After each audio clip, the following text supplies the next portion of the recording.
Let's bring in Ileana Ros-Lehtinen now. She is standing by in Florida. She is a congresswoman who has been watching the events as they unfold, and I know that you have some very big concerns about what lies ahead. Let's talk for a moment about your reaction to what you just heard from the United Nations.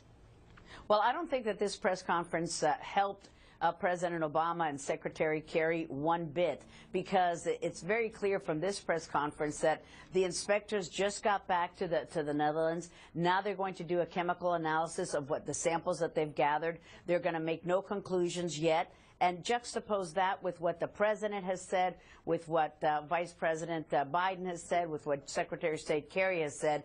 They have said Syria, al-Assad has used chemical weapons. There's no doubt about it. In fact, Secretary Kerry's statement just a day ago was, we know this, and we know this, and we know this. And here you had a spokesman for the United Nations team saying, we don't know anything yet, we need to analyze it. And number two, they've made it very clear with this press conference that they're not going to assign blame. While the Obama administration clearly said that Assad has used these chemical weapons, the UN team says that's not our mandate, we're not going to assign blame. So this press conference, I think, was a hit against the Obama administration. That was not the intent of it, but it really lessens the argument for quick action and definitive action. That's what the Obama administration objective has been. All right, Congresswoman, thank you so much for joining us. We really do appreciate it with all the breaking news. Well, I think Congress rightfully gets slammed for not being bipartisan in the spirit, not moving things along. But this president has brought us together. There is bipartisan opposition to us taking military action in Syria. We really have not had the information that we've needed. The president boxed himself in by saying this red line cannot be crossed. And now what? We're going to do these limited strikes, and the day after those limited strikes, people will still be in this bloody bloodbath in Syria. The president must seek congressional authorization. He's not going to. He must have an international coalition. He's not going to get that. Now, the much maligned George W. Bush presidency, what did he do before we went into Iraq and Afghanistan? He got a strong bipartisan authorization vote from Congress. He got not one, but 16 UN Security Council resolutions, and he had a coalition of almost 50 countries. And during all of that time, then Senators Obama, Biden, and Kerry couldn't stop criticizing the go-it-alone President Bush strategy, when all the facts were to the contrary.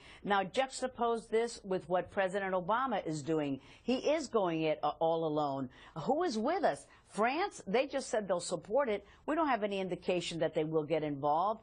Very few allies are willing to get involved. And in fact, this window of opportunity of taking action is getting shorter and shorter. We should go back to Congress. We should have this open debate. He needs to make the message to the American people. He hasn't sold the message to the American people. He hasn't convinced Congress, and he has brought us together in a bipartisan way to oppose this unilateral action against Syria. Congressman, we're 26 minutes past the time the White House said that the president was going to come out. You are against this action. What about the use of chemical weapons by Bashar al-Assad? Should there be some retribution? Should there be some payments, if you will, some consequence for doing that? Well, I think we must act in this limited strike. I don't think that it's the correct way of doing it. I think he needs to get authorization for it. But he has boxed himself in by saying this is a red line. Assad cannot cross it. He's crossed it. The United States says he's crossed it, but we still have a UN team that's evaluating the evidence and the samples that they've collected in Syria. Now, if we were to have a debate in Congress, and if we were to have a vote, and I would be convinced that this is the right action to take, I would be willing to support the president, just like I supported President Bush, even though all of these folks, when they were senators, they bashed President Bush to no end. I understand that part of it. So I think we have an important role to play. I understand the politics part of it. I understand looking back at what they said before. But as I said to Ambassador Bolton just a few moments ago, we are where we are here. And if you get to your classified briefing tomorrow at 2 p.m. for House members, and they present compelling evidence to you, Would that be enough to convince you to move forward on supporting the president without authorization from Congress? He needs to get authorization from Congress, Brett. I believe that he can make a powerful case to the members of Congress. He can make a powerful case to convince the American people. But my constituents, and I hear it all the time wherever I go, they are war weary. And this is when we had international coalitions, and they say, what will happen now with Syria? We will take this limited strikes because he's crossed that red line, so we need to react. But what happens the next day?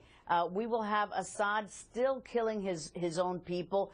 If there were an opportunity to act, it should have come before. But you're right. This is where we are now. What choices do we have? We need to have those limited strikes. But I'm not saying that they're going to solve anything. But the president said it's a red line. He's got to act on it. Yeah. But he has not made the case to the American people, much less to the members of Congress. Last thing, Congresswoman, if the president decided to wait, if we hear today that he's going to wait and present this to Congress, and if Congress, and these are hypotheticals, like the British Parliament, voted against it, would you be okay with that in the wake of chemical weapons being used in Syria? Well, I think that the use of chemical weapons is a horrible thing, but it's a horrible thing to be killed, whether it's by a bomb or by a bullet. You're still dead either way you look at it. So we've set the standard now that the use of chemical weapons is unacceptable. We've used that as the standard, so then you've got to act when somebody uses them. But what I'm saying is that you need to act with authorization from Congress. And if you don't get it, then you have to suffer the consequences. You have to say, look, I went to the American people, I went to the Congress, I didn't get what I wanted, but I still think that this is the correct use of military force. I am the commander-in-chief.